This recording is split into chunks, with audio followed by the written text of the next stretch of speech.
Welcome to Real Talk, where we watch movies so you don't waste your time or your money. I'm Poe. And I'm Laketta.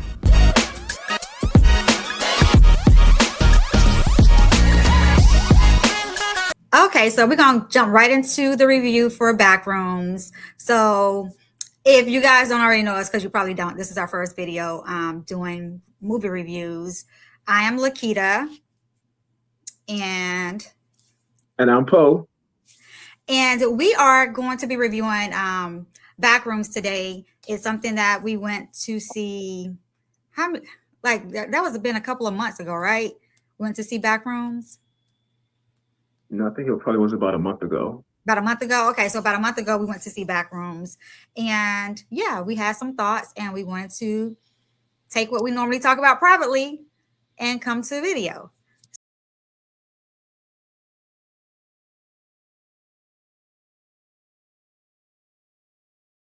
So before I go ahead and pass it to Poe, I am just going to let you guys know how I'm going to be rating and reviewing my part of the movie. And that's number one, how did it make me feel? Will I go see it again? Was it fun for me? And did it make my girl be for real radar go off? And so, Poe, how are you going to be reviewing the movie on your end? What are your ratings going to be? I'm just going to be reviewing basically just to see how I feel about the movie wholeheartedly.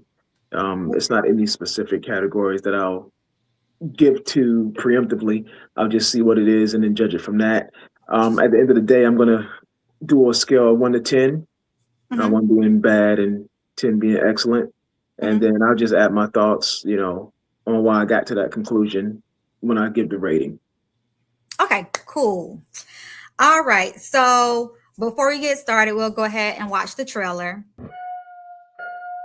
I found something in the store. Okay. What did you find? The place. I found a place.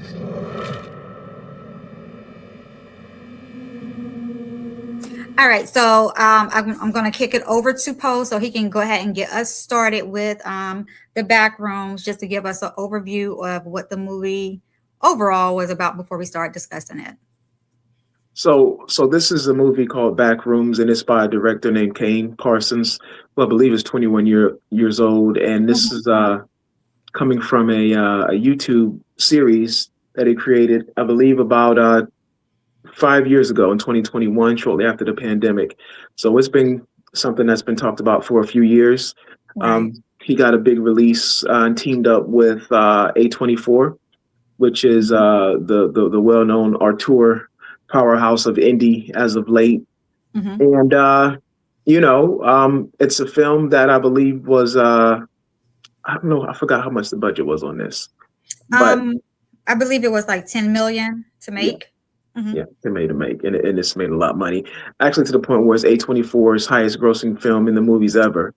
So great debut and a really, really impressive start to a career for a young director. So basically, the premise is that there is a place called Backrooms, which starts off as a mystery, and does it end up being a mystery at the end is the question. Where did it come from? Who's behind it? All these are questions that are asked during the film. So if you want to expand on that you can, but right, bare minimum. So yeah, with Backrooms, again, this is something like Poe mentioned. We went and saw it about a month ago, and it's a movie that I had saw trailers too, because keep in mind, I am the type of person that I can watch trailers and still go and see the movie. It has no bearing on how I'm going to view the movie, what I'm going to rate it or anything. Poe is completely different. He doesn't like to watch trailers going into it.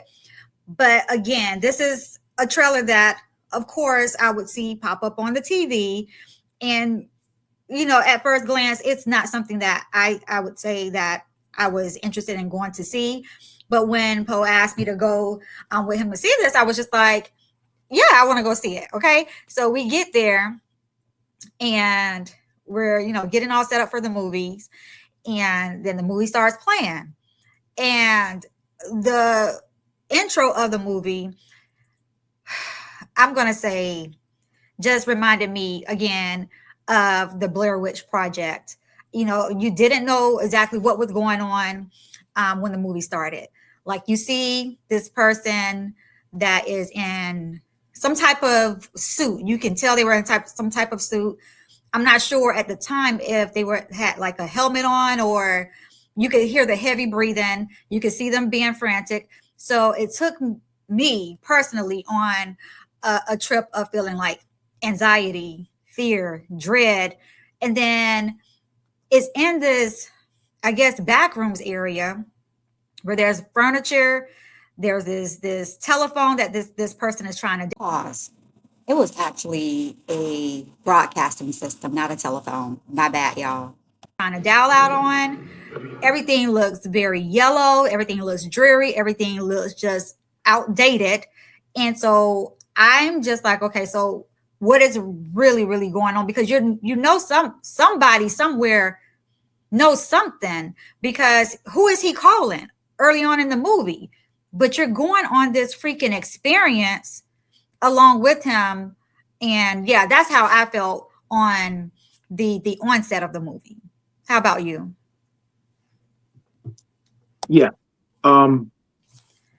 Very first scene takes us to, like you said, some jury looking large space.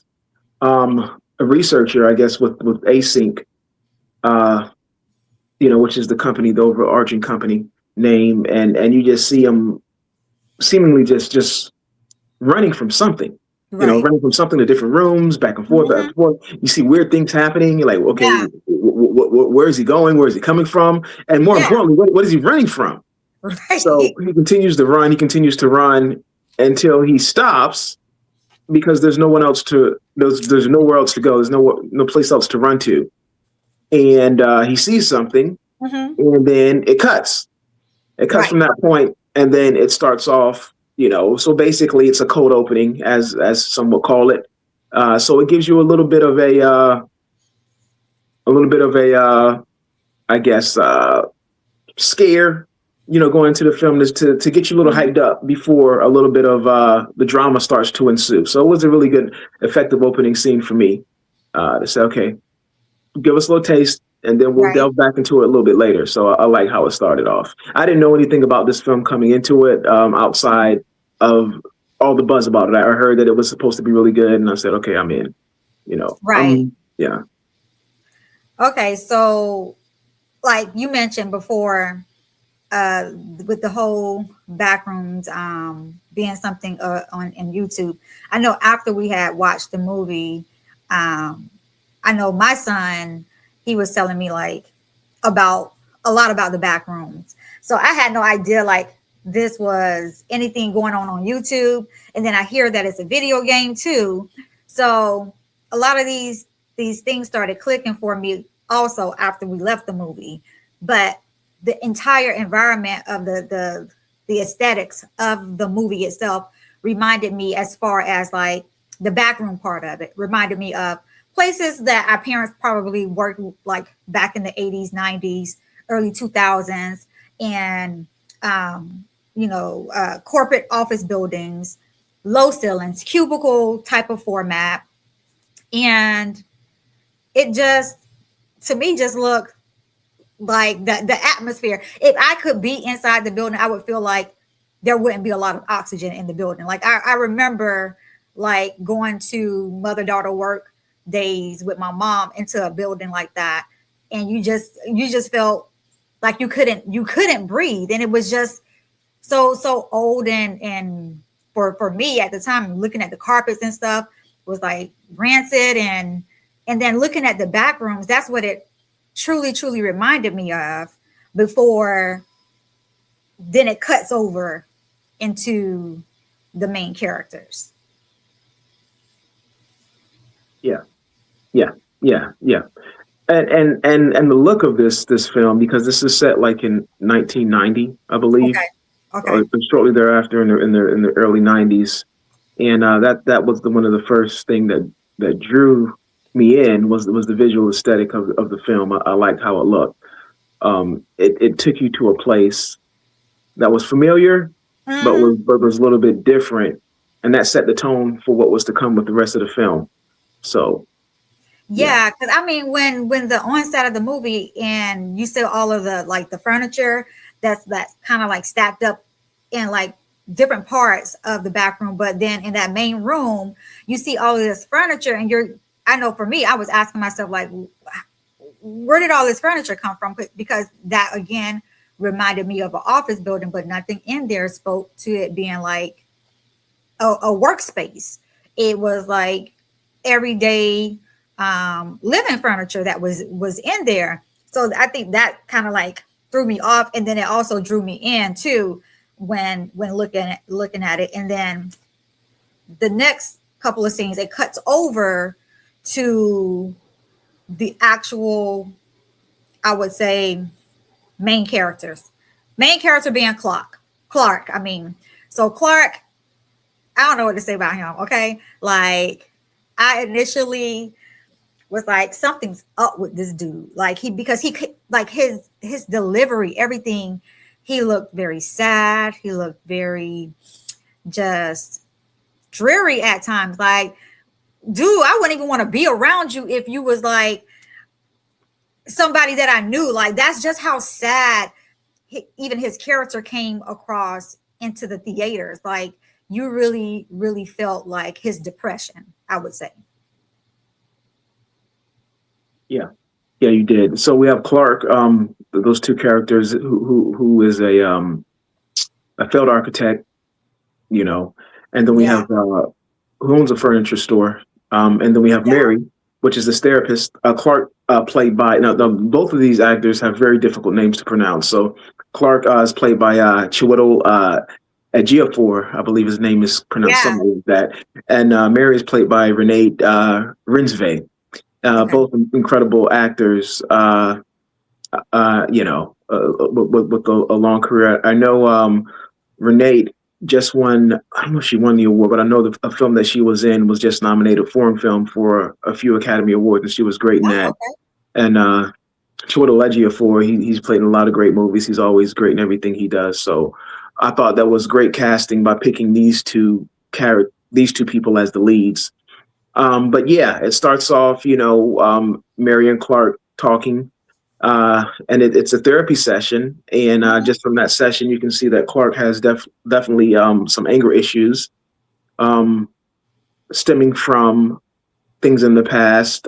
His marriage, Mhm. most of all, didn't last, and Mhm. also the fact that he is an architect, a failed architect, because he's not doing anything along that line right now. He's actually Right. working in a furniture store, a very sparse, depleted furniture store, which seems to Right. have no customers. So, None. Okay. Like no customers at all. And let's not even talk about the freaking commercial. Okay. Well, ahoy there, mateys! Now, according to me map, we've landed on the crystal shores of a bountiful land, a land filled with great deals. Meet bedbug. oh yeah, The commercial, first of all, those type of commercials back in the day remind me. I never really saw like furniture store commercials like that, but what I did see were like car salesman commercials like that. But this commercial with this raggedy bond bird that was on his shoulder oh yeah, and this freaking leg, a wooden stick leg, and then you can clearly see his other leg, just to the back of him. Like I, I personally, just being as an entrepreneur, I really did feel for him because I was like, dog, this the only creativity you had to come up with this commercial. Like, dude, we can see your leg, like we can see it, like, yeah. So I originally felt like, okay, there's no customers in the store. This is for me, I thought maybe he had another place to go. And then it cuts to him in his office building, or his office, not his office building, but his office. And there's an electrician there. And at first, I didn't see anything going on with the lights, but then that was their way of letting us know, okay, something's being checked out. There's either some wiring issue going on in this place, or there's something that we need to look forward to. Yeah. So it's flickering going on, off and on. He knows that he's not causing it himself. And, he gets the electrician to look at it. The electrician doesn't know, exactly what's causing it. Mm-hmm.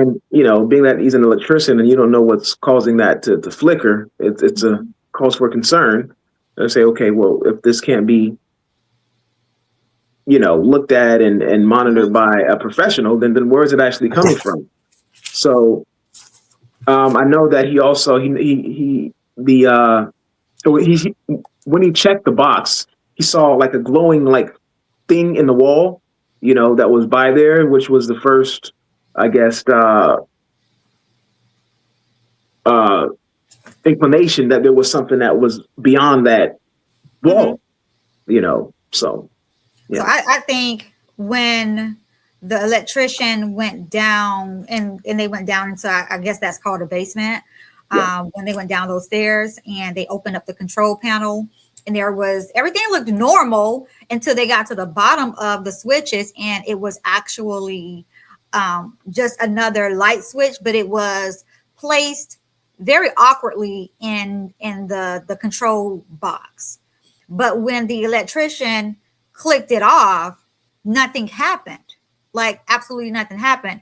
So he's basically like, I'm not sure what's going on here. It doesn't look like everything looks to be in order.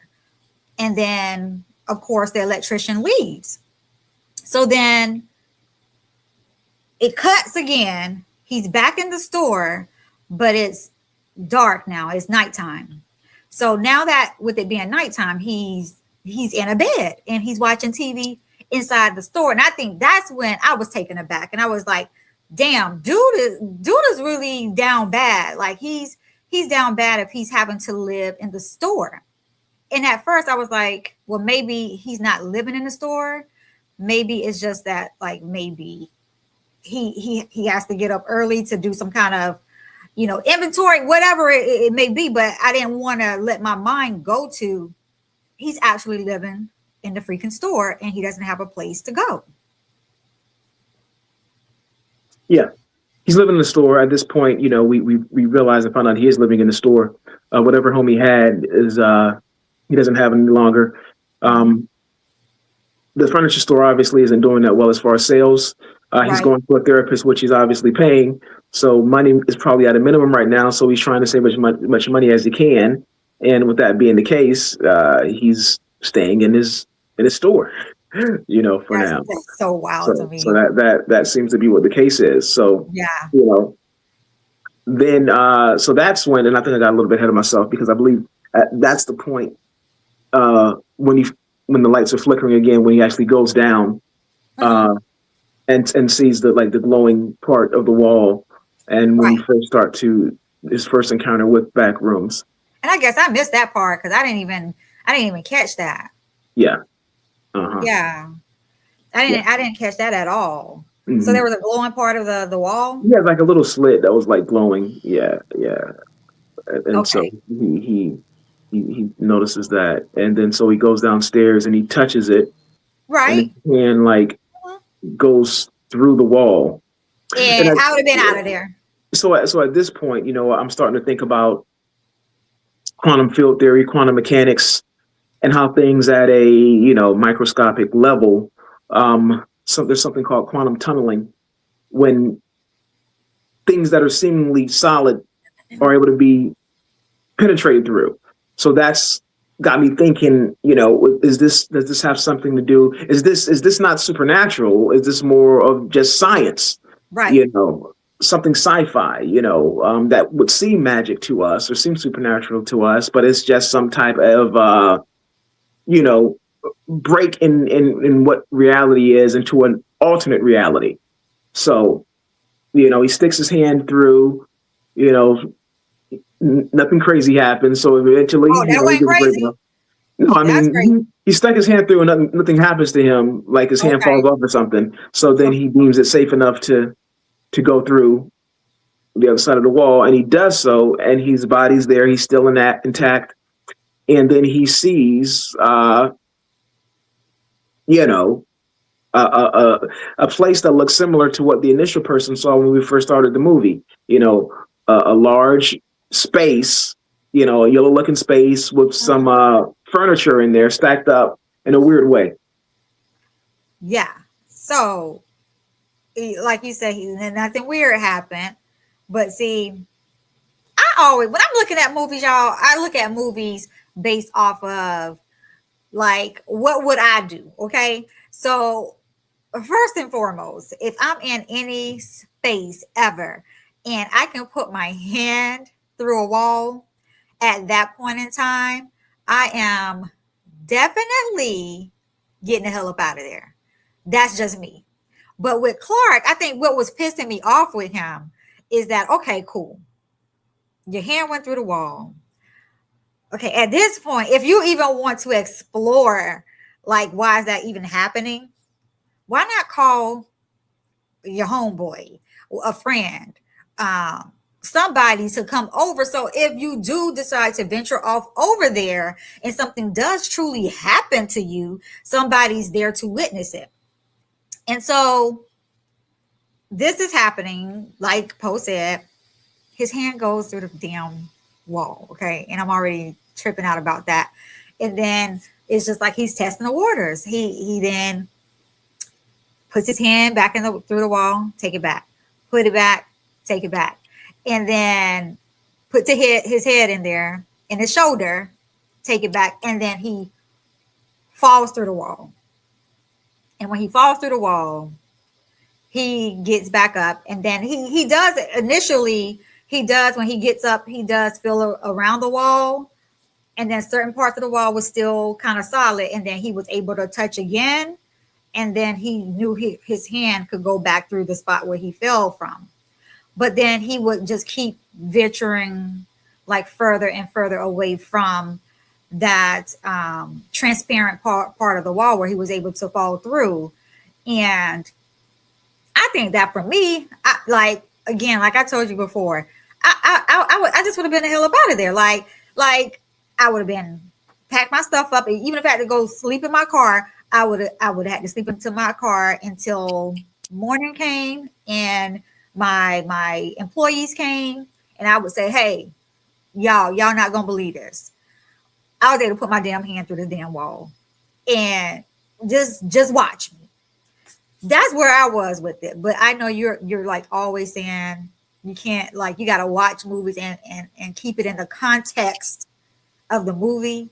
But for me, that's a bit hard. Yeah. Well, so yeah, you have to keep it in the context of the movie, into this world, into this movie world that's being built. We don't know much about it at this point, but we know something about it, right? So not just in the context of the movie and its rules, which we are starting to get to know, in the context of the characters in this movie. So we know who Clark is at this point. Clark is an angry man. He's an alcoholic. Okay, he lost his wife, and he's living in his furniture store, which is not doing very well. Okay, failed architect. All right, basically, there doesn't seem to be much positivity in his life. So he stumbles upon this place. All right, and it gives him the opportunity to have some adventure, to find something new. So from Clark's perspective, this is a reason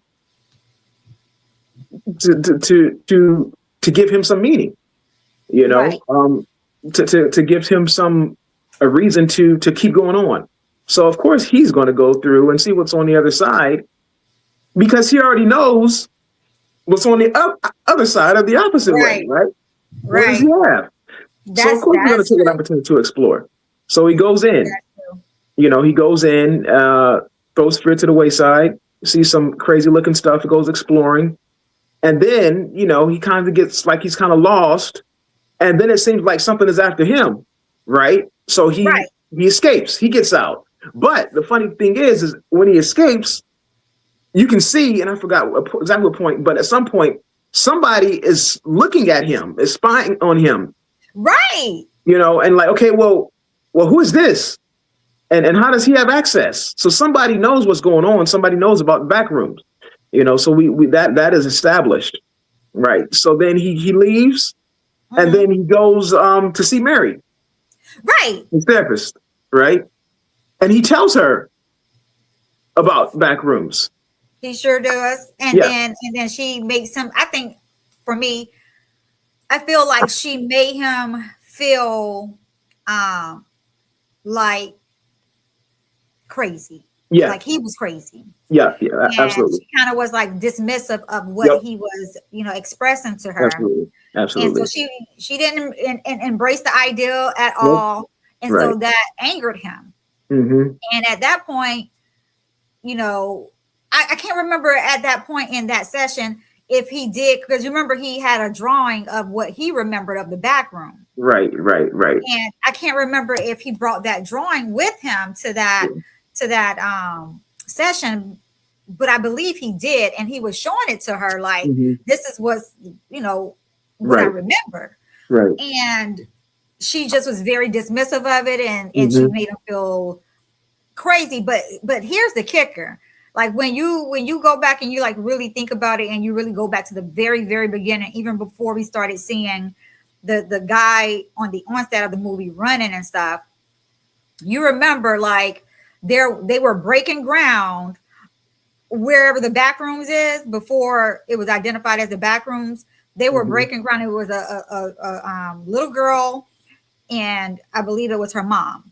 Yeah, And Mary was that little girl. right. So me personally, and it wasn't the way that Backrooms was created, and the premise of the entire movie is to keep you guessing. It's a psychological. I don't know if this would be considered a thriller or what, but it's messing with your mind all the time. But I just felt that connection. I was like, okay, this is the little girl who was at the actual onset of whatever was happening on the foundation of that place. And I believe wholeheartedly that her little butt knew exactly what he was talking about. And I bet you any amount of money she believed him. And so then that brings me to he leaves the session with her. He goes either to his employee's house or he went back to the back rooms.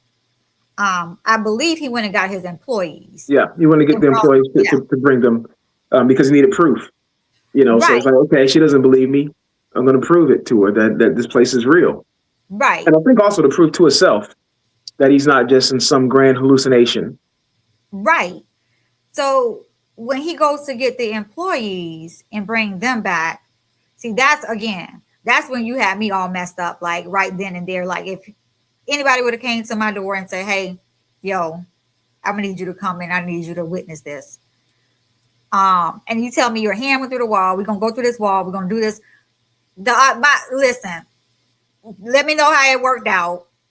I'm not coming. That's just what it is. But these employees believed in him so much that they did trust him enough to go with him, and they went. Well, I'm gonna say the boyfriend, the male employee, he was, willingly going through the wall. The female employee, she was kind of like really, really skeptical, like, I don't think I'm gonna go through the wall, but she did eventually go through the wall. And then it just to me seemed like Clark just knew a lot about this back room, which kind of was like throwing me off. Like, how did he know all of this stuff? Because it never really tells you like how long he's back in the back rooms before he comes back out. It never really addresses that at all.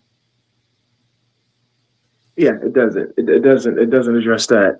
But obviously, as time has gone on, Clark has Mhm. become somewhat familiar with the back room. So he brings the employers in there, employees, and they were these are the two employees that worked for him.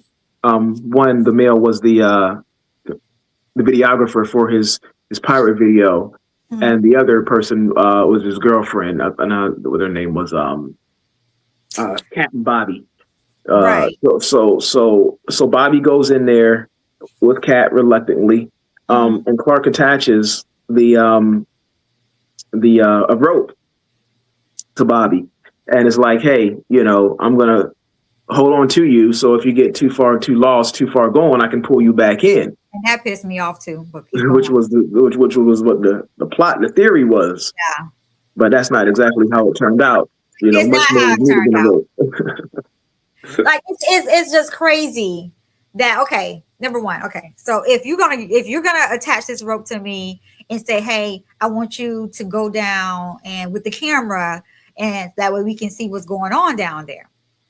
Okay, that's one thing. Okay. If I agree to do that, when I say you better hold on tight to this rope. I don't need a lot of slack in the rope because when I say pull me up, I need to feel, I don't need you to be just like trying to hurry up and pull. Like, I need to feel you already tugging and dragging me back up.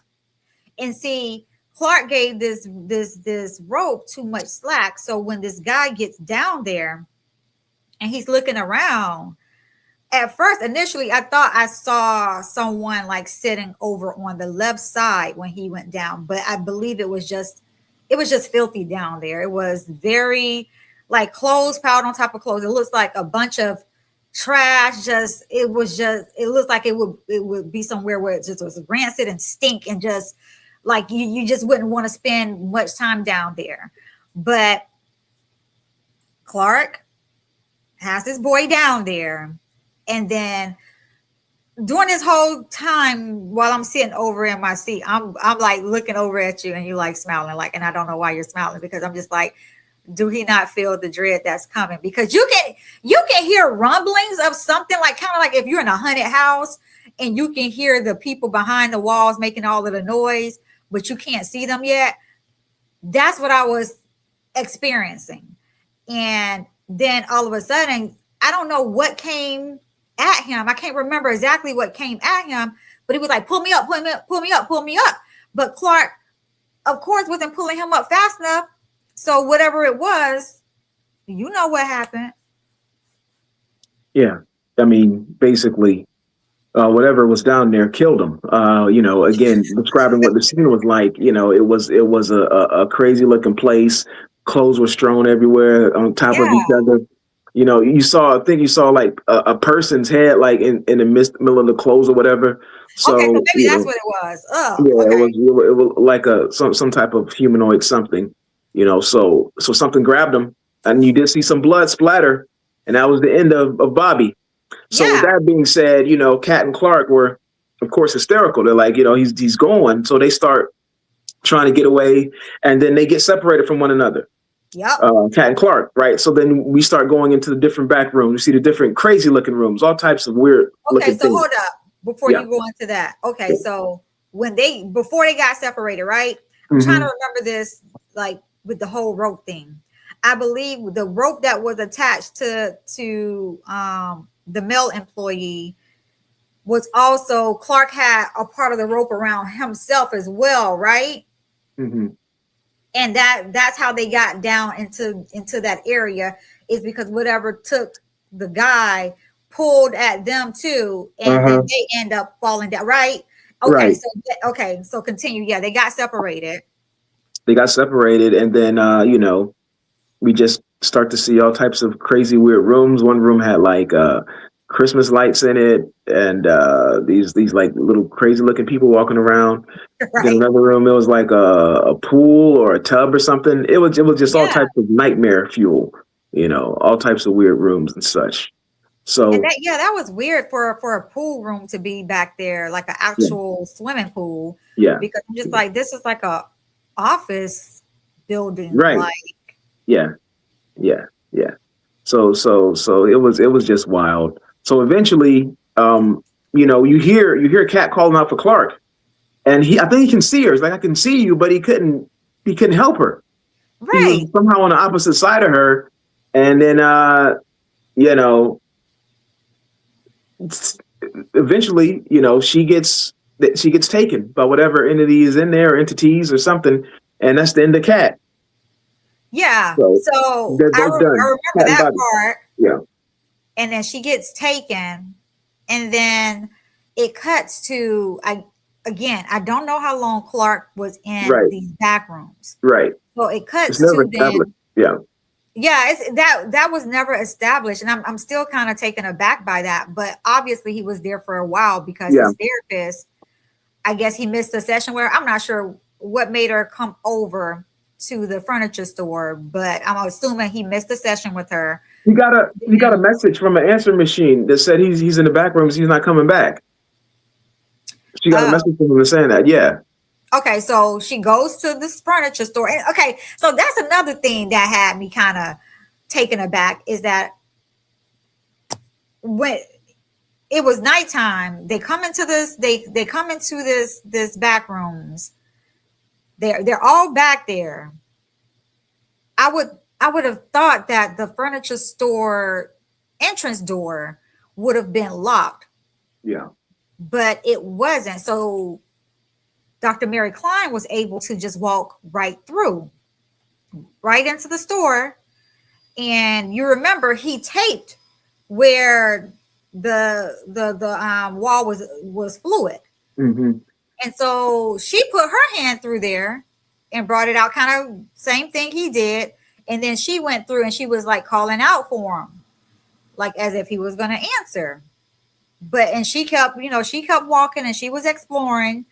And then what like made me think, okay, Clark ass is crazy, is when she's calling out for him, and then he appears, but he's like he's sneaking from behind the wall, but he's like, shh, be quiet. Yeah. And I'm just like, yo, I knew he was crazy all along. Like, why you? So what's back here? Well, see, that was different for me. When I first saw him do that, my thought was that he was lost in there, and he was just surviving, and he was just telling her the same thing. Hey, I'm trying to survive here. Be quiet, and we can try to make it out of here. So at that point, that's all I thought when I first saw him do that. Okay, so I was and then he knocked her out, and then okay, so after that. He knocked her out, and then he brought her into this room, which was a kitchen table, a kitchen area. So you cannot sit here and tell me that he was just back there trying to survive. Well, at that point, right? The dude was crazy. Yeah. How you gonna knock her out and then take her into this room with these crazy looking people? Yeah, these people looked crazy. Okay. Yeah, people would be a generous way of describing what they were. Imitations of people. Right. Or doppelgangers, or I'd say nightmares of people. But yes, she was tied up in the chair, right? And it was a dinner table, and Clark was at the opposite end. Mary's at the other end. Yeah. There was a man that was like in the middle, right? Or an idea of a man, I'd say. There was a woman that was standing up by the refrigerator. Yeah. A woman, okay, and then there was a refrigerator there, right? Yep. So Clark then, I don't know what happened first.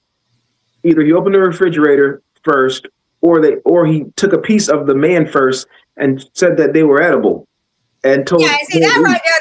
That kind of took me aback because I'm just like, the way that he was like eating these people, or these people were edible. I'm like, are these like pieces of cake? Like I was like really like taken aback by that. But like you said, he opened the refrigerator, and then what did we see? Cat's head, severed head. Yeah. So at what point did she die? Right. We knew she did. Yeah. Who killed her? Was Clark really the one that killed her? Because we never saw anybody kill her. We just knew that she was screaming the last time we heard from her. Yeah, I don't think Clark killed her because you don't think so? No, because he wasn't. They had become separated, and at that point, he was still trying to He still seemed to be in his right I mind. think that's up for interpretation because, and I think that's what they want. They want people to have these conversations about did he really or did it really? Yeah. And I just feel because I can't trust Clark at this point. Yeah. I feel like he did it. Okay. And yeah, I do. Okay. But he starts like you said, Dr. Mary Klein. Her arms are tied up, her legs are tied up. She's tied up in this chair, and so he starts replaying, or I'm going to say reenacting, the sessions that she would have with him about his wife. Right. And he kept, like screaming at her saying, get off your fat ass and da da da da. And I'm like, Clark, you can't really be talking to women like this. And if you were talking to your wife like this, I completely understand probably why she don't want you no more. Or, but I feel like that then lets us know too that during the entire time maybe that she was having these sessions with him, these therapy sessions with him, going through these role plays, that he just like he didn't feel like they were really either helping him or they were beneficial, because like why would he choose that specific therapy session that she had with him to reenact? Like that's how I felt. Right. Right. Yeah. I agree with that. I agree with that. I think that she was just trying to connect with him because she realized that at that point he had broken away from reality. Right. So maybe that was something that she was trying to use to ground him, Right. to maybe to snap him out of whatever state that he was currently in. Okay. I can So see that. that's what I thought that she was attempting to do. Okay. However, Okay. it didn't work. The Nope. person who was standing up, the woman figure, Uh-huh. he basically treated her as his wife and was, why did you do this? Why did you do that? And whatever to this particular person. And at some point, something happens where we find out, who the true villain is, or so to say. And it's not surprising who it is when you What? come to really think about it. Well, what happens after that? After they talk, who comes out? I mean that big tall ass pinata that I Right. consider him to be, which I now know that he wasn't a pinata, but at the time Right. I was like, what the hell is this? A walking Right. pinata? Right. Which That it was totally like took me aback. Like I was yeah. just, Right. and then like it was crazy because he was like trying to talk to him, and he was like, no, she's okay, she's okay. And then all of a sudden, like he takes a bite out of him. And so because there was biting so many people back there, I thought, well, damn, he ain't dead. Everybody back there edible. Like, so that's how I felt. But then So you were like, no, he's really dead. And I was just like, yeah, he's dead. So it was a tall giant pirate Clark that we saw in the beginning of the movie in the advertisement for the furniture store. right, It was a tall, monsterized version of that pirate Clark. And that pirate Clark bit the real Clark, right? right. And killed him, thereby consuming him, That's crazy. which probably happened. And then with that happening, Mary bolts, she escapes. And Pirate Clark begins chasing her throughout Backrooms. And it was so many parts of the back rooms. I just remember, okay, she runs out of there, and then she climbs through like this small door, and it reminded me of Alice in a Wonderland, like when the rabbit went through that little small door, and then Alice went through the small door too.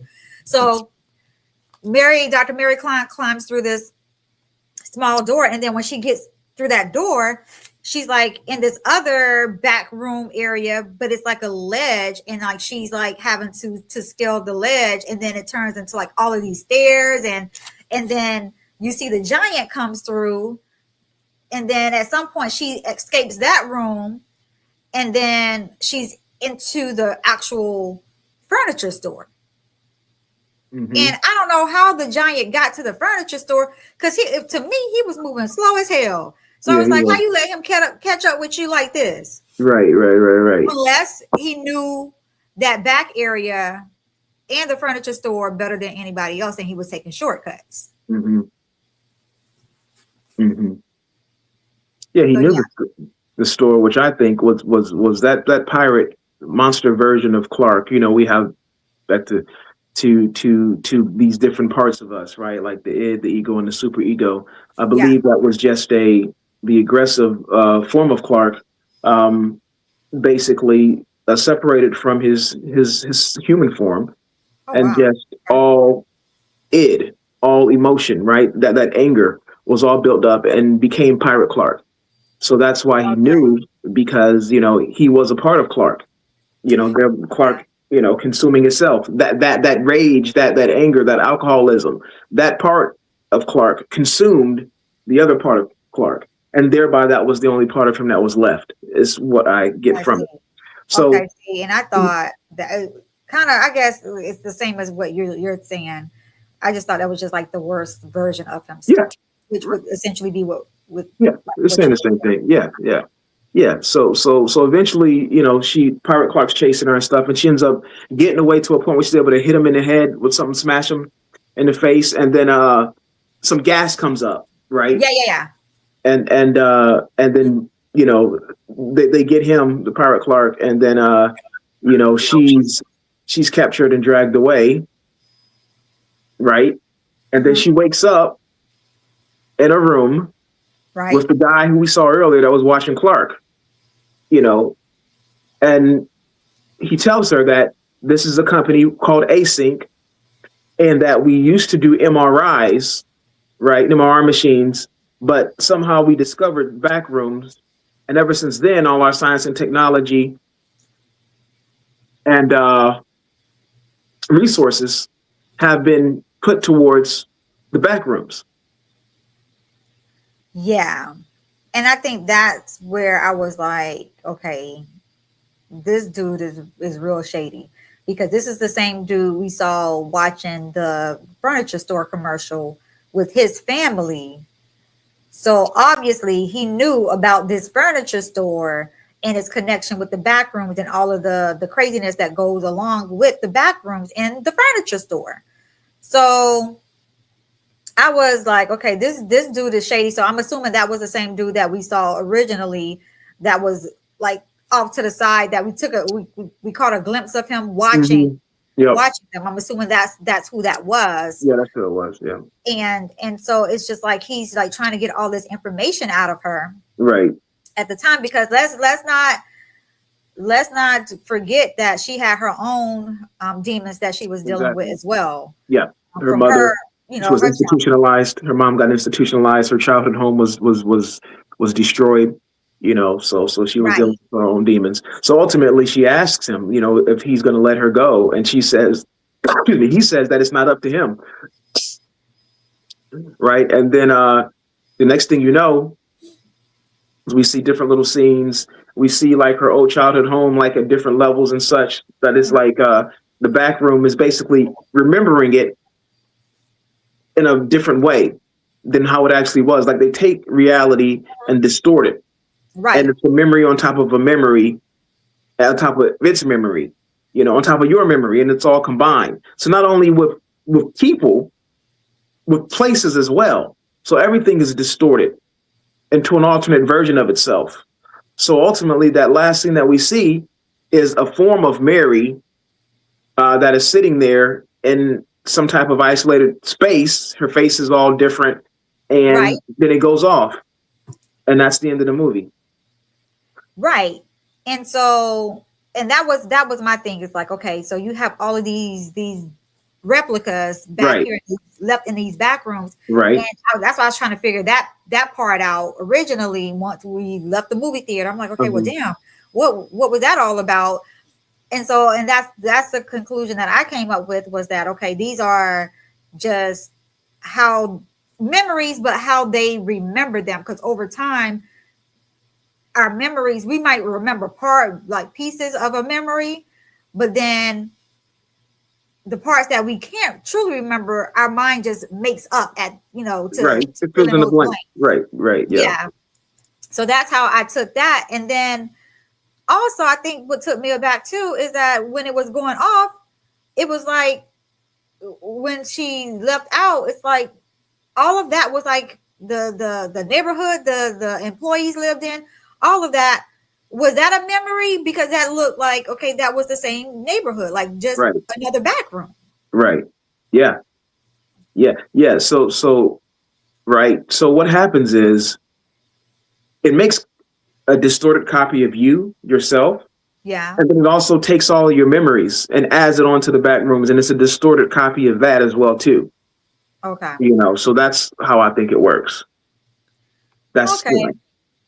Well, I just think like overall, the rating that I would give this movie will be to run to the theaters. This is not something. I mean, you can watch it at home if you're the type of person that wants to watch it at home. But I would say if you want to spend dollars on a movie, this would be a great movie to spend some actual money and go sit down in a theater and enjoy it on the big screen.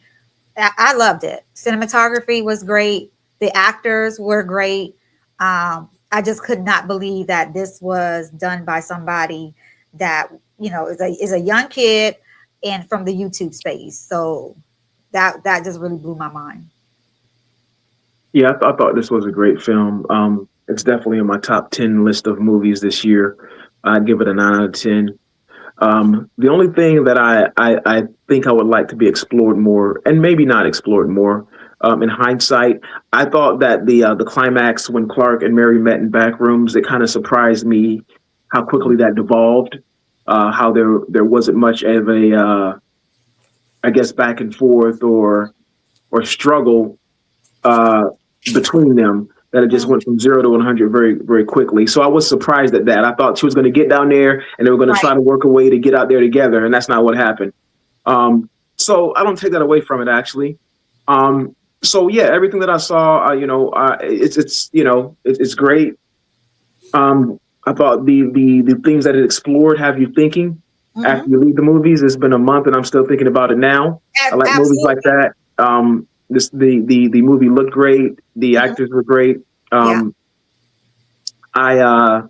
like the fact that they used practical sets and it wasn't all CGI. That they actually built a lot of these back rooms out.